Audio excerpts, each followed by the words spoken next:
Welcome to the Project Zion podcast. This podcast explores the unique spiritual and theological gifts Community of Christ offers for today's world.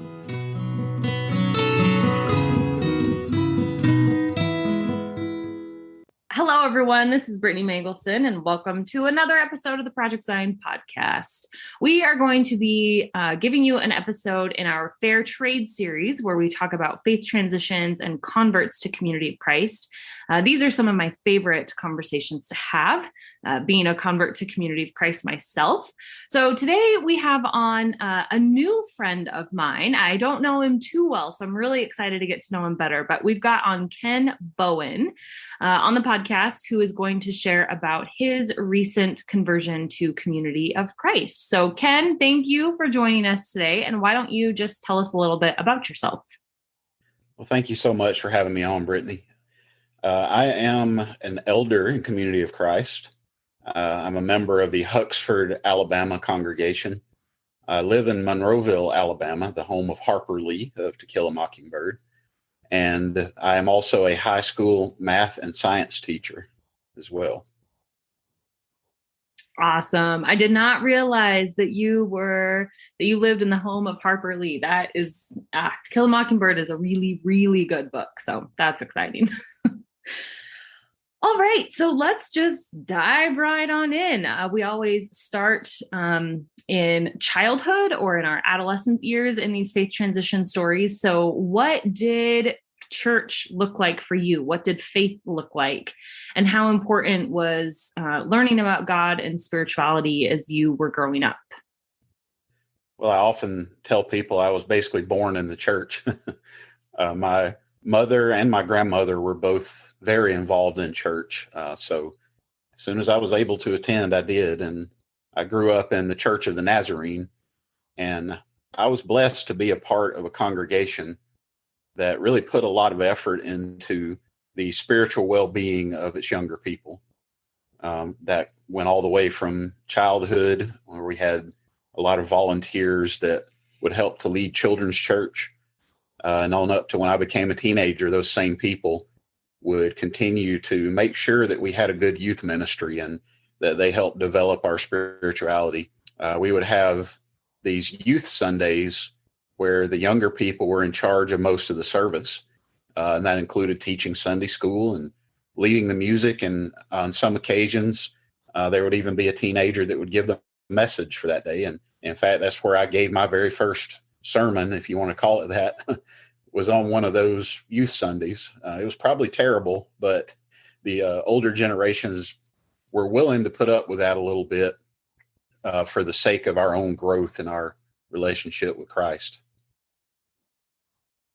That's really cool because I guess I always grew up with this idea that other churches outside of my community didn't have a lot of youth participation, or, they were led by a pastor who just ran everything. And there wasn't a lot of, lay people, if you will, especially youth that were contributing. But it sounds like that's not the experience that you had, that you were able to get involved and speak to the congregation, to the community, to plan things. I mean, that's really significant to have youth and teenagers be able to form and shape, what a Sunday service looks like. So just continue telling your story. How was it? How was your church involvement as far as growing up, going to college? I think you were pretty active and really involved. So just keep telling your story. Yeah, Brittany, I was very involved. Church was probably one of the most important things in my life. And, I had a lot of good friends and a good sense of community with my church family. I'm an only child, so I didn't have a very big family at home. And a lot of my family lived off somewhere else. So having that church family, the village, as they call it, to help raise me, it really made a difference, I think, in keeping me in church when I got into those college years. I started out at a community college, so I basically stayed at home. And then when I finally left home to go to college, found another Nazarene church to attend, and they got me involved there pretty quickly. And I had already met some of the people through different district events. And it was while I was in college, I guess, that I got my first call to ministry. And I was almost finished with my education degree when I got that call. And there's been times in my life I'm like, God, you could have called me a little earlier, and then I could have got a degree in religion to start with. But I probably wouldn't have been ready earlier in my life.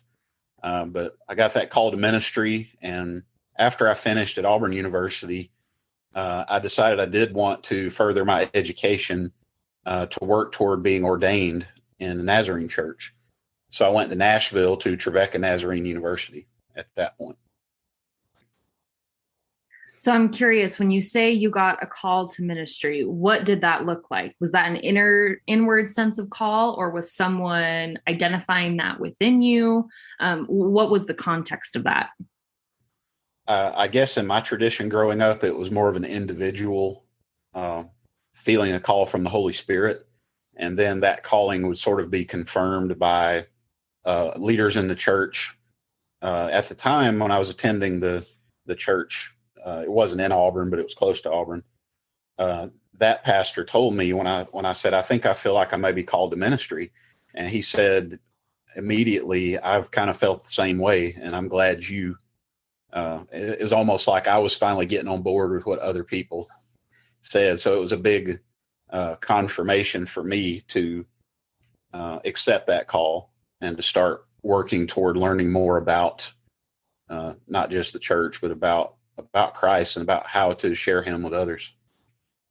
That's really beautiful. I really like that process, that it starts with you, and then to have that confirmation by others who were close to you, who knew you. That's really affirming and really just really cool. So you took steps towards that. What did that look like? Oh, I moved to Nashville to attend Trevecca, and the first thing you get is a local license, and that's usually given by the local church and the pastor and the church board, as they call it. And so that pastor gave me my first local license. And then when I went to Nashville, you have to complete a certain amount of the educational requirements toward ordination. And the Nazarene church has a pretty extensive requirement. You have to take a lot of classes. I think you have to take about 1/4 of the requirements. Then you can be given a district license. And a district licensed minister can perform a lot of the duties of a pastor. In fact, I was a pastor while I was just district licensed and before I was ordained. So it's a little different, than Community of Christ. And so I finished my master's degree at Trevecca. And even with that, I still had to take more classes online to fulfill all the requirements to get ordained. But I eventually did become ordained in the Church of the Nazarene. And, over the years, I served as a youth minister to start with. And then I transitioned into being a lead pastor. And I was a lead pastor at a couple of very small congregations. We ran anywhere from 10 to 20 members a week. In the high points, it was 20. In the low points, it was 10 or less. But that's what most of our congregations looked like. The congregation I grew up in, we would run 100, in my teenage years, which was pretty good size for the area. But yeah, once I became ordained, I kind of began working as a pastor and also teaching at the same time. So I was a bivocational pastor at both of the churches that I led. And so overall, was it a good experience?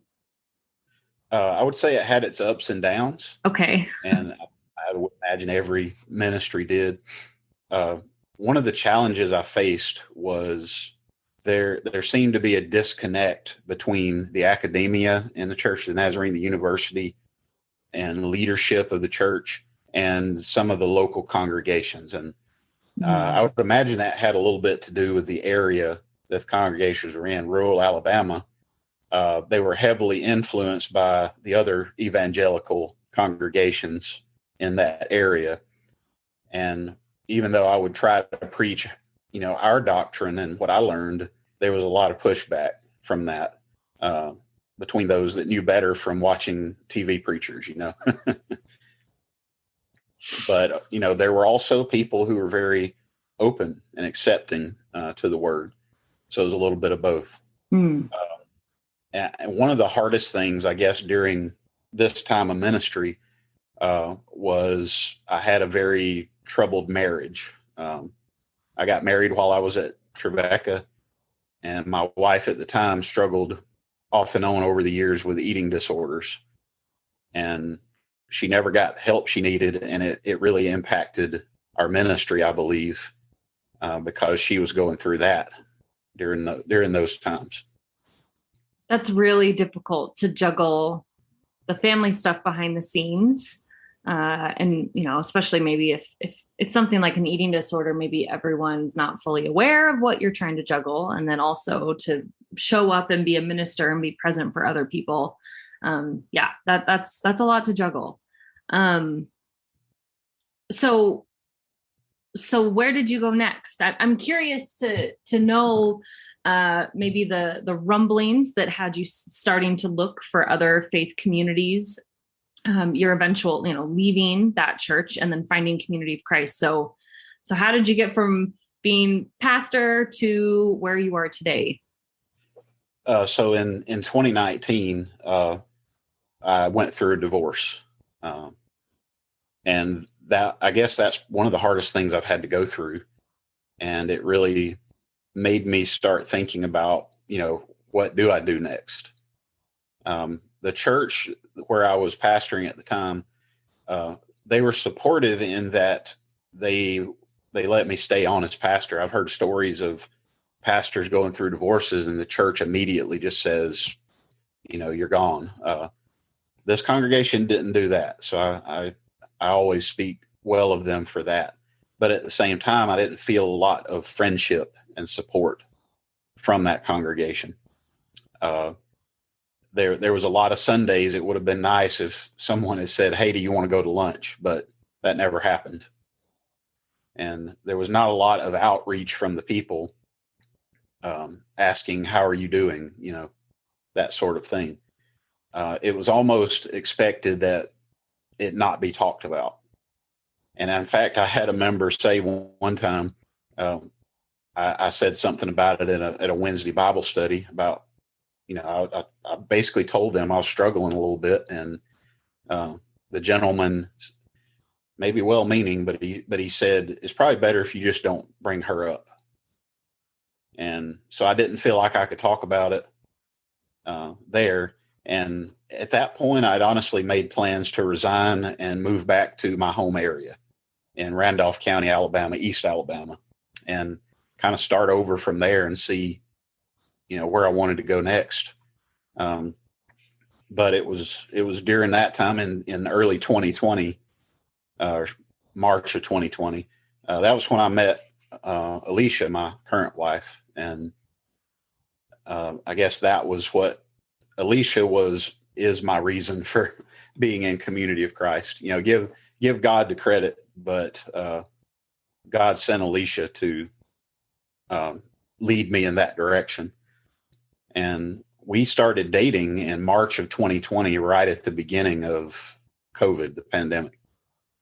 And so we say, the pandemic was good to us.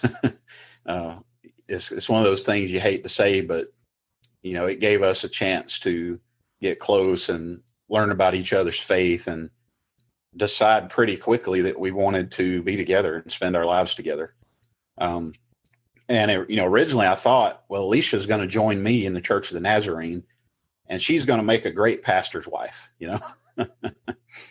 And so at the time we were meeting online because of the pandemic.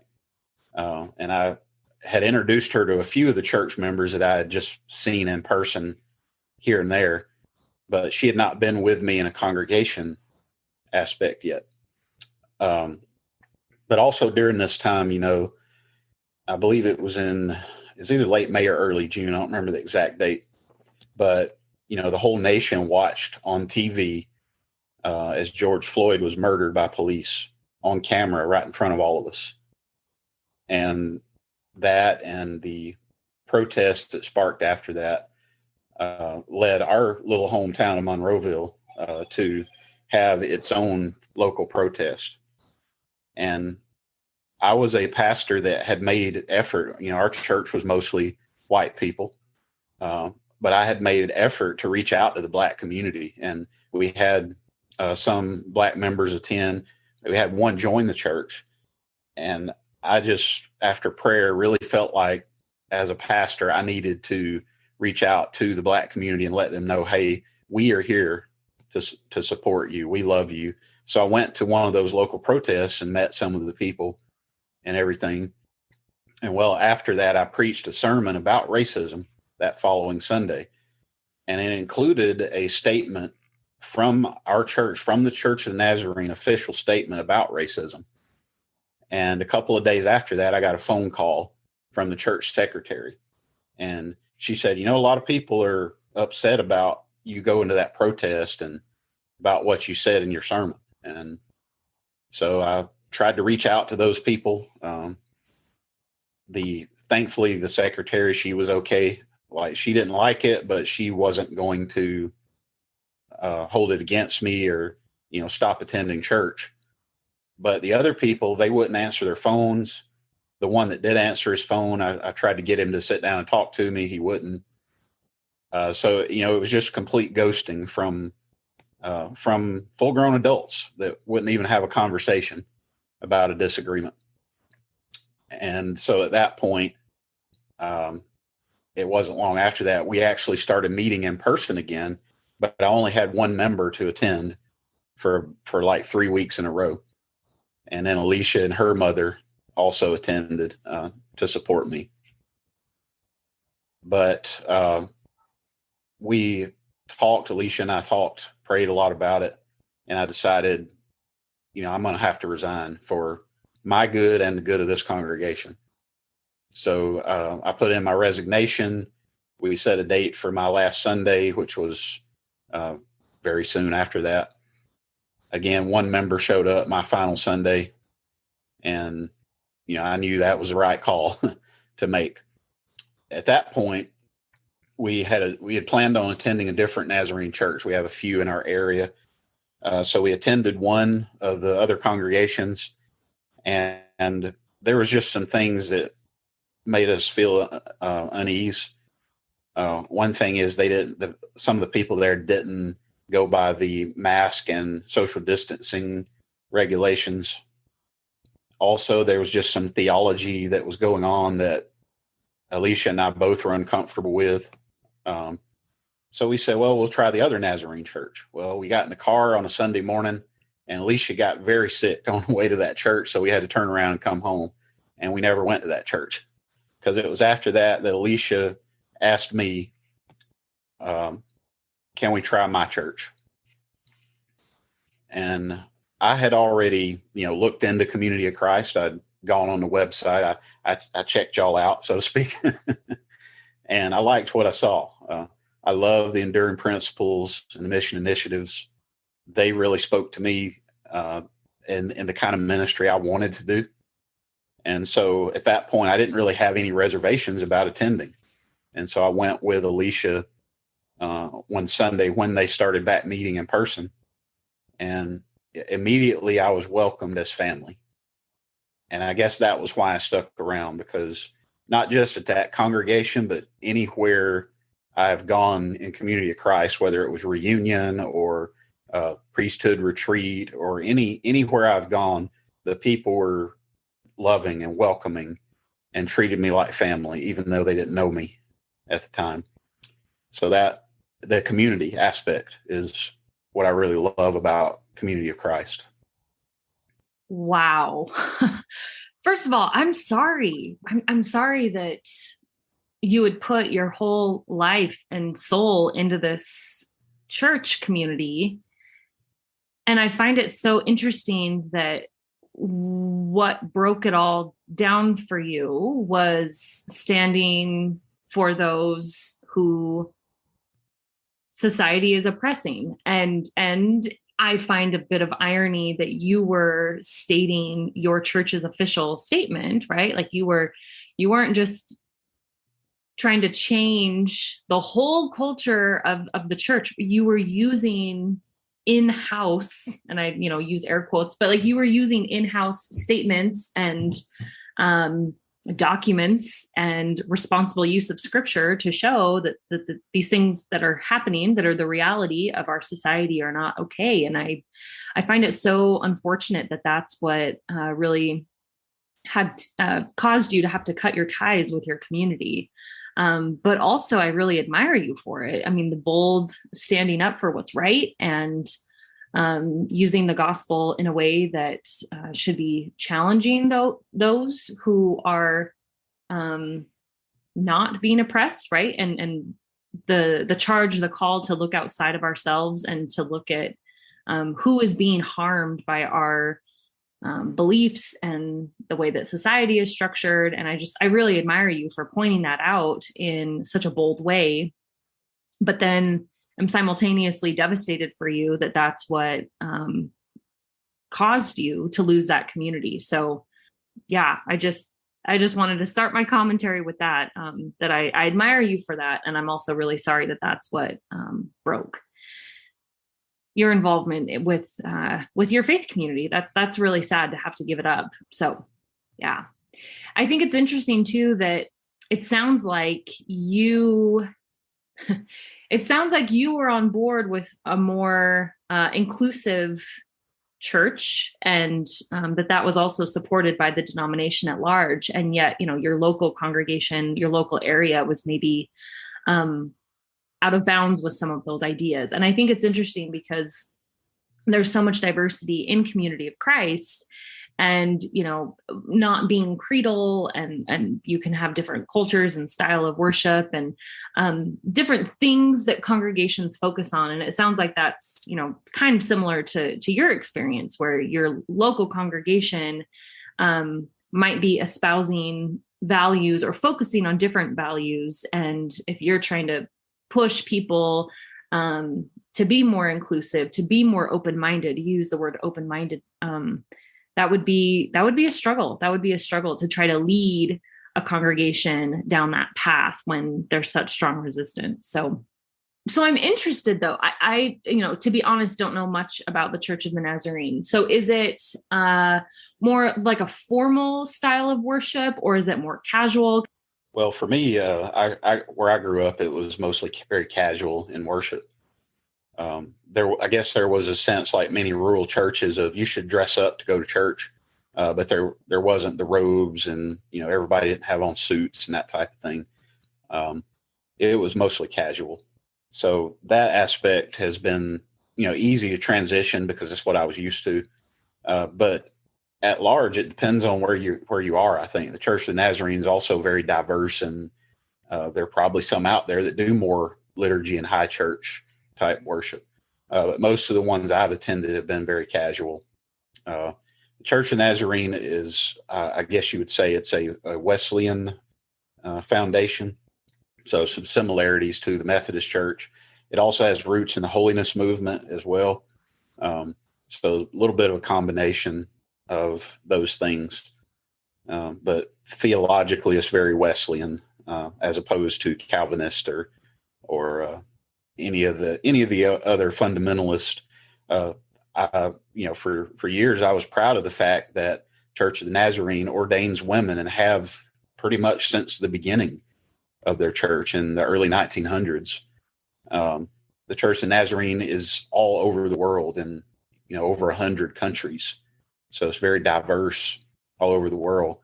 But unfortunately, I think they allowed themselves to be influenced by the fundamentalist movement in the United States in the 80s and 90s. And so there was a period of time where you hardly saw any female clergy. Thankfully, that trend has reversed, and there are a lot more now, starting in the 2000s. But to me, it was a pitfall that the church fell in, that in some ways it did not recover from. And people like me, and I'm not the only one, there's many others like me that have had to find another place. I still love the Church of the Nazarene, and going to Trevecca is one of the best decisions I ever made. The faculty there, the professors I had there, they helped me to become more like Christ and learn who Christ really was and learn to follow him more closely. And I'll forever be indebted to the Church of the Nazarene for my upbringing and for shaping me into the person I am. I think it was just that the area I'm in, many of the congregations allowed themselves to be pulled in by what was popular in the region, as opposed to sticking to their theology and their roots, which is more progressive if they went by it. But again, I think there's a disconnect between the top level leadership and what's taught in the universities and what is being said in the local congregations.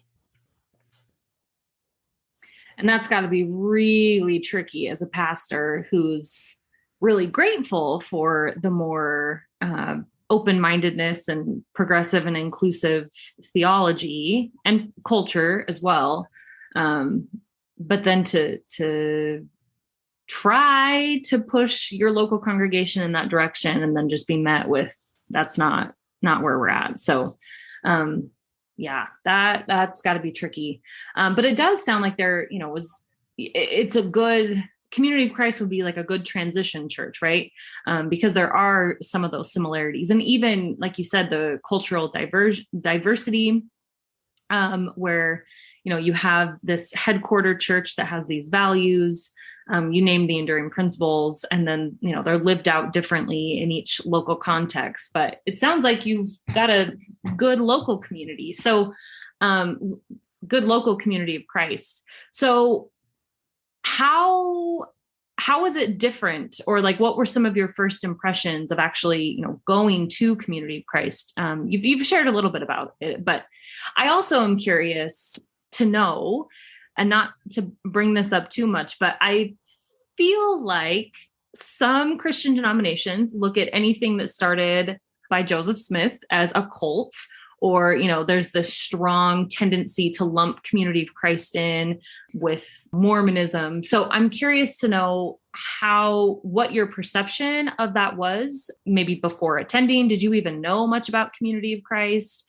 Did you know much about Mormonism in general? And like, what were your perceptions on that? Because, Community of Christ does have the Book of Mormon. So we often get lumped in with that larger movement of the restoration. But yeah, can you just speak to maybe the Mormon aspect of coming to Community of Christ? Sure. Yeah.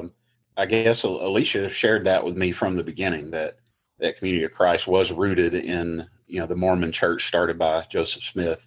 And so, honestly, when I first heard that, it was a little concerning, because as with most people, we don't hear much good about the LDS church in our area growing up. But Alicia, I would almost say, is an expert on the history of the church. She is a history major and did some of her research in the Mormon church and the Community of Christ church. And, when she explained things to me, I trusted her and understood and knew that the church is very far removed from when it first started. And also that there was a point where the original intent probably diverted to a different path. And that was when the split happened. But it was a bit of a hang up at first, but once she explained it to me and I read what the church was about, as I said, the enduring principles and everything, I didn't really have that concern.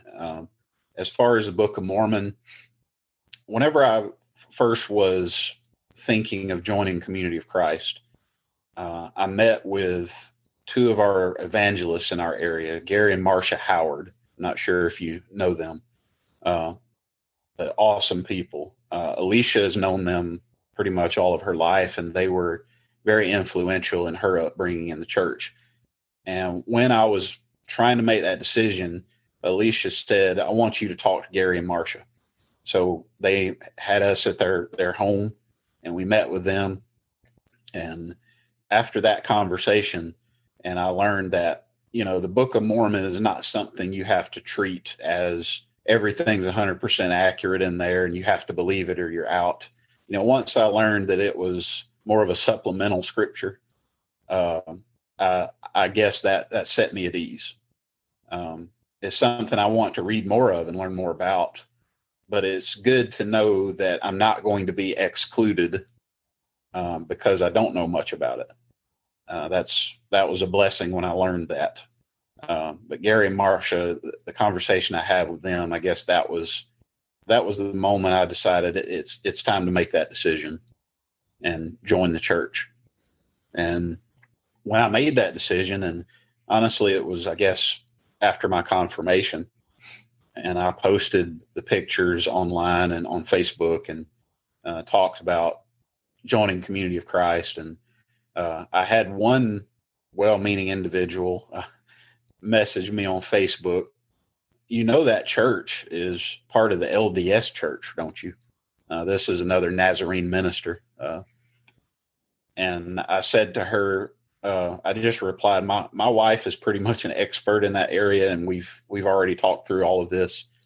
And she said, well, she sent me a link to Wikipedia to prove her point, which somehow is supposed to mean more to me than what I had already researched myself and learned. Then I had another pastor who, this was after I was already ordained as an elder. This other pastor messaged me, you should sit down and have a conversation with an older minister in the Church of the Nazarene before you make this decision. And I told him, first of all, I've already made this decision. I'm ordained. And second of all, I've had a lot of conversations. But yeah, there was a few well-meaning people that were concerned. And I'm not sure they were convinced otherwise. But I was, and that's, in the end, that's what really matters, is that I was convinced, and I believe I'm in the right place. And I trust Alicia to help me navigate the history of the church and that aspect of everything.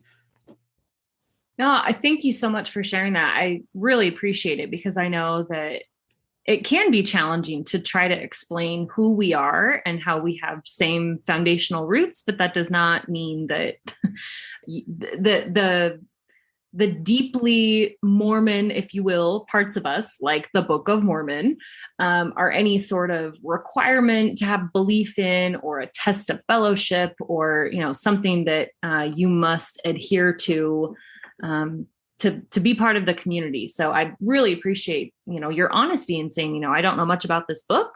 I see it as supplementary to, you know, something like the Bible, that we are more rooted and grounded in, and that it doesn't have to be a big hang up, because no one's requiring you to believe anything about it. So I really appreciate the way that you articulated that, and the way that you are able to have honest conversations with folks that you still know from the Church of the Nazarene, that, you know, you trust your wife, you trust Community of Christ when we tell our own story and say how we do differ from the LDS church. And those would be really tricky conversations to have, I think. And so I admire that you've been able to navigate that. It sounds like you've been able to navigate that really well. So okay, so I'm curious to know what kept you coming back to Community of Christ. So it seems like if you, you know, you have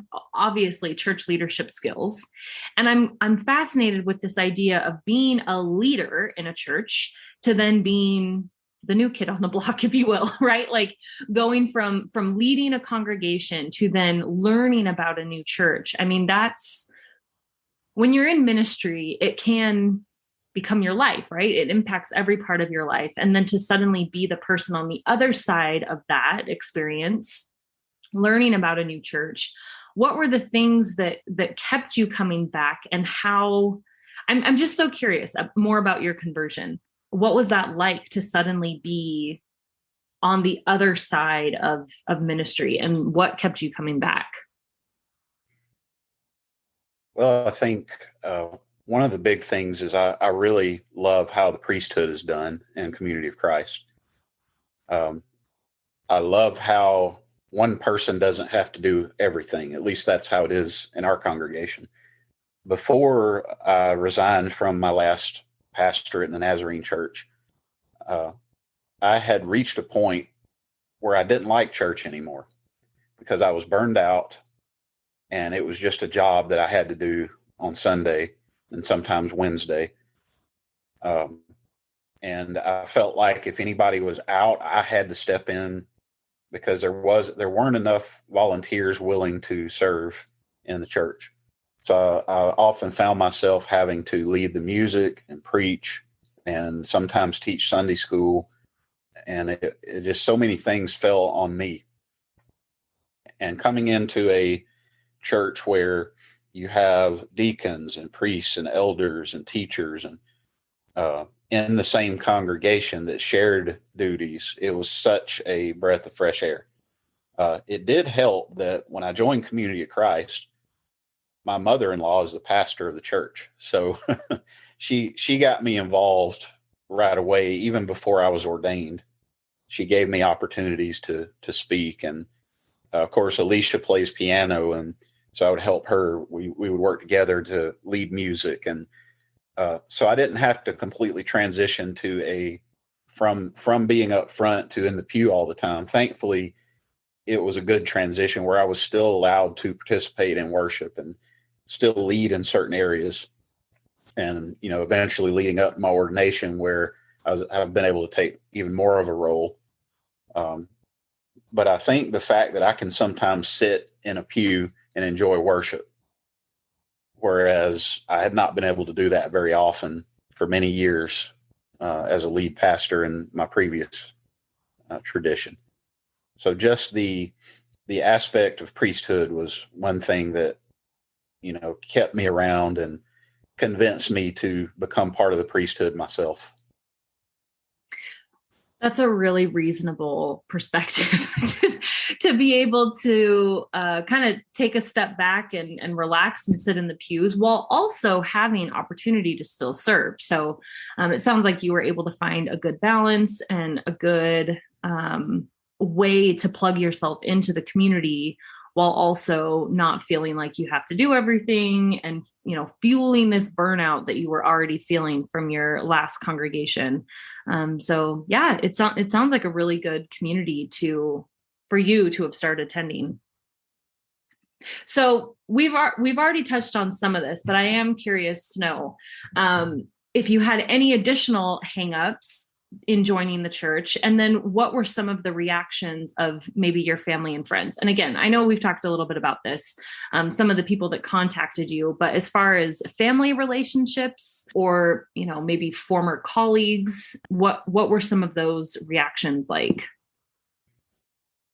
Well, my family, I've mentioned before that I don't have a lot of family that I'm close to.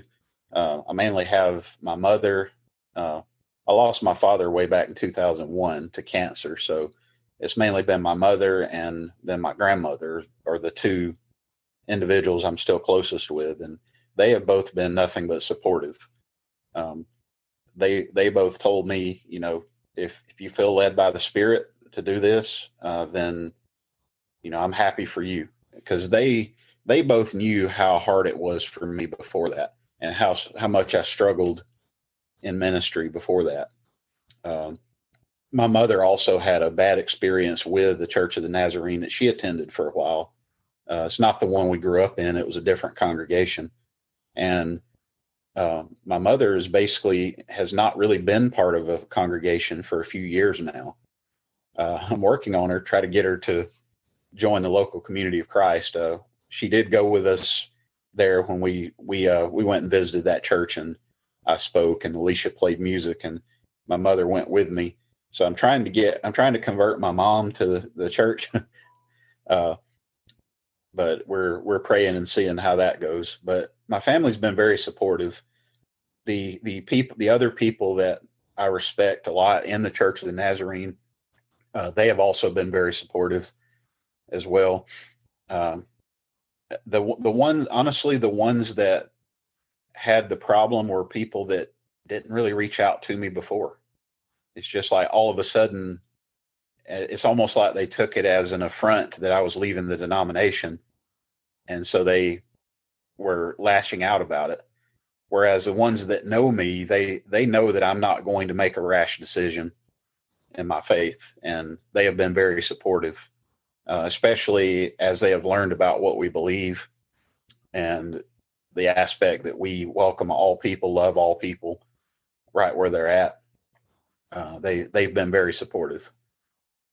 That's really interesting that the folks that maybe gave you more pushback were the ones that didn't necessarily know you very well, and the ones who knew you well trusted your ability to go where God was calling you to go. And even if maybe they weren't celebrating you leaving, they were supportive and wanted the best for you. And I love that you're trying to get your mom connected to her local Community of Christ congregation as well. That's great. So you have shared a little bit what kinds of things you've been able to do at church since you joined, and you're now ordained an elder. But what does your weekly involvement with Community of Christ look like? How are you able to serve your congregation as an elder? I do speak some weeks, probably once or twice a month. I guess I've always felt that that's been an area where God has led me is preaching. In fact, that's what my master's degree is preaching. And I've always enjoyed preaching, the preaching aspect of ministry. When I was younger, I didn't like being in front of people, but after I accepted my call to ministry, it seems as if that I still get nervous. I mean, I'm nervous right now and people can't even see me, but I guess that being so nervous I couldn't speak, that kind of went away. And I feel God has really been with me in my ability to preach the gospel. I also help with music some. I play a little bit of guitar, and I try to sing a little as well. And Alicia plays piano and sings, so we try to play music together. So it's honestly varied from week to week. One week I may speak, another week I may help out leading worship. Sometimes I may be asked to do prayer for peace, and I like that. I like that it's not always the same, that my role shifts from week to week, and that we have enough people in our congregation. Even though we're a very small congregation, we run, 15 to 20 people. We have enough priesthood members to share the duties. And if one of us has to be out or two of us have to be out, then we have others that step up. Also, Alicia and I are kind of helping to restart what we used to call the pulpit exchange, where ministers would go to other congregations to speak once a month. We've changed the name of it to sharing ministry, and we're trying to kind of reboot that after the pandemic. And it's going well so far. We have a few congregations on board and several that are interested in speaking. So that's going to be another aspect of my ministry as an elder, is visiting other congregations and sharing what God has on my heart, maybe sharing my story in some places. I also have participated in reunion. I really enjoyed that. I went into reunion thinking I have to do this and this. And when I got there, I also had to do that and that and that. So they have gotten me involved very quickly in many things. And I enjoy it. I after many years of ministry, I don't like to always be a spectator. I like to be involved. And also, Alicia and I feel very strongly about our ministry in our community.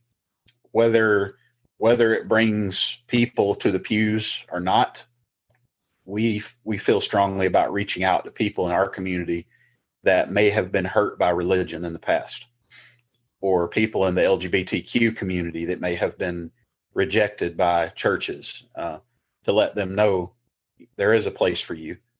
We care about you right where you're at. And if you want a place to worship, you would be welcome at our congregation.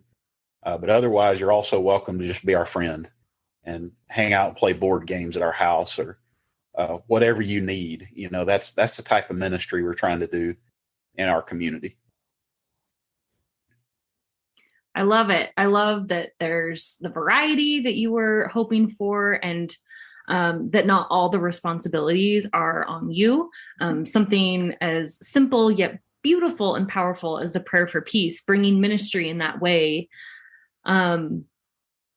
It's you're not carrying the whole burden and the whole weight of the congregation, but you're still able to provide good ministry. So I really love that. And I definitely got a good chuckle when you talked about reunion and the things that, you thought you were going to be doing, and then maybe you showed up and other things were added or changed. And that has been my experience as well. But the flexibility in being able to say yes to the things that you want to do and no to the things that you don't want to do. And just knowing that you're part of this larger community and that things will get taken care of and more opportunities will come, and that you can really tap into ministry in a way that feels balanced and healthy, to not lead to that burnout that you very much have experienced. So I really like that. So, well, first of all, thank you for sharing your story. This has been really, really fascinating. And, you and I think really first met when we hopped on to some of those calls midweek with other millennials in Community of Christ. And I really have appreciated getting to know you and your perspective. And I was so intrigued by your story because while we do have a handful of convert stories that don't come from the LDS Church on fair trade, most of them do. And so whenever I can talk to somebody who did not come from a Restoration church, who's a convert, I'm always really, really interested in the things that brought them to Community of Christ. And with that, I'm always really interested to hear about your hopes for Community of Christ. So you've talked about the things that have led you here, the things that have kept you here. What are your hopes for the future of the church? And if Community of Christ could be our best selves, what would that look like in your opinion? Well, I think it comes down to loving your neighbor and whoever that neighbor is, whether they love you back or not.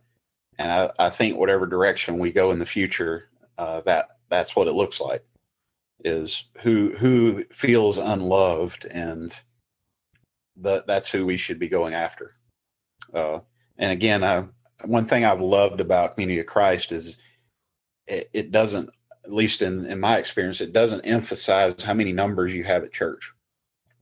For years and years, I had to sit through things where people were given awards for numbers and growth, and often I sat there with no awards because the numbers were small.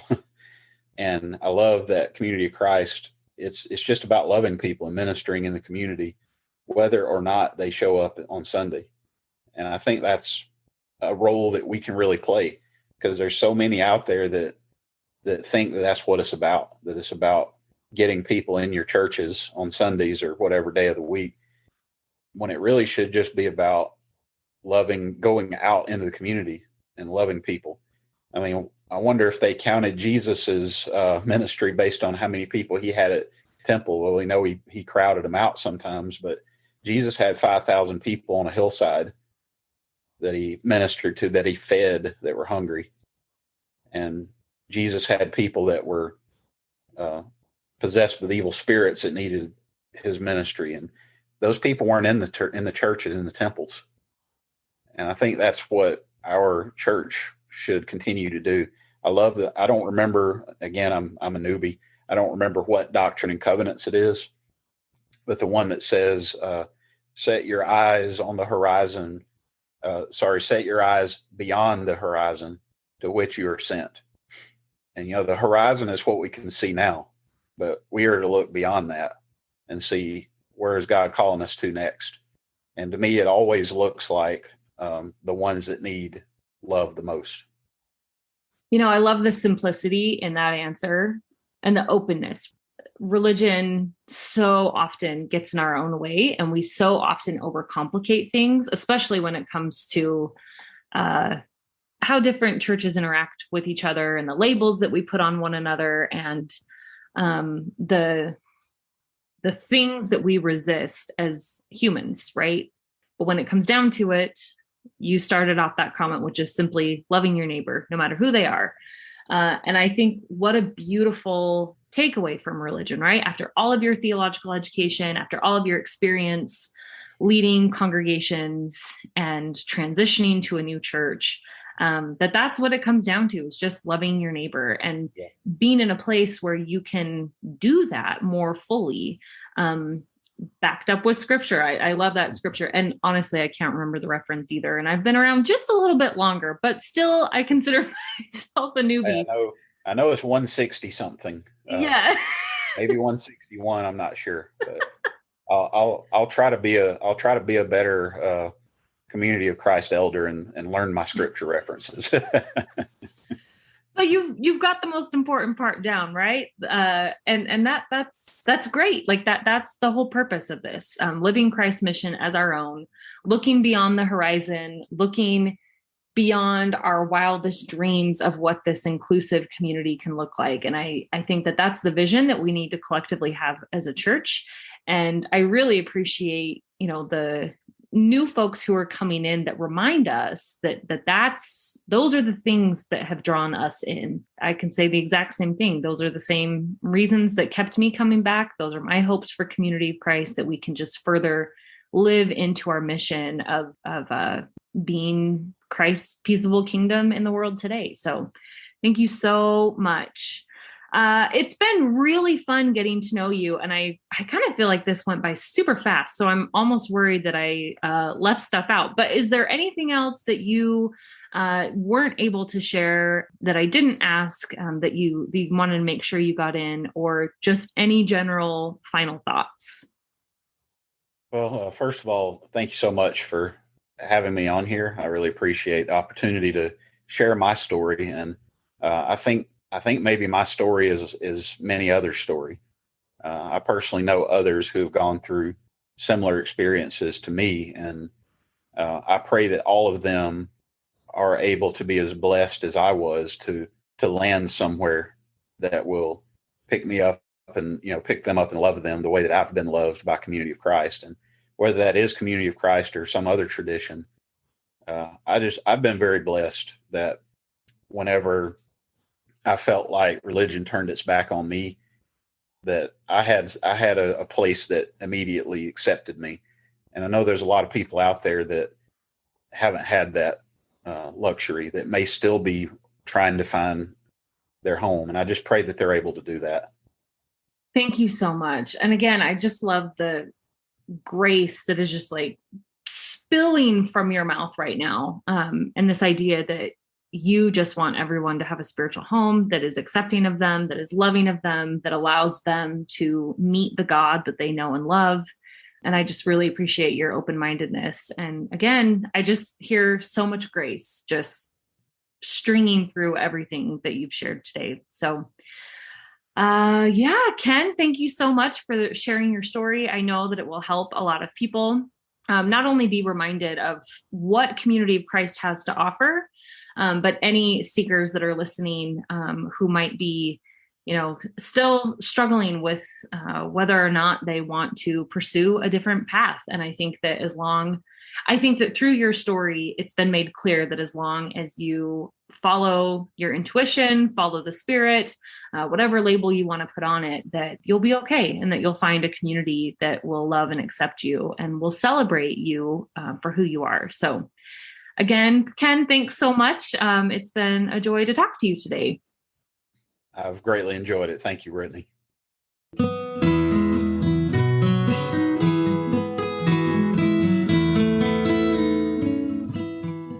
Thanks for listening to Project Zion Podcast. Subscribe to our podcast on Apple Podcast, Stitcher, or whatever podcast streaming service you use. And while you are there, give us a 5-star rating. Project Zion Podcast is sponsored by Latter-day Seeker Ministries of Community of Christ. The views and opinions expressed in this episode are of those speaking and do not necessarily reflect the official policy or position of Latter-day Seeker Ministries or Community of Christ. The music has been graciously provided by Dave Hines.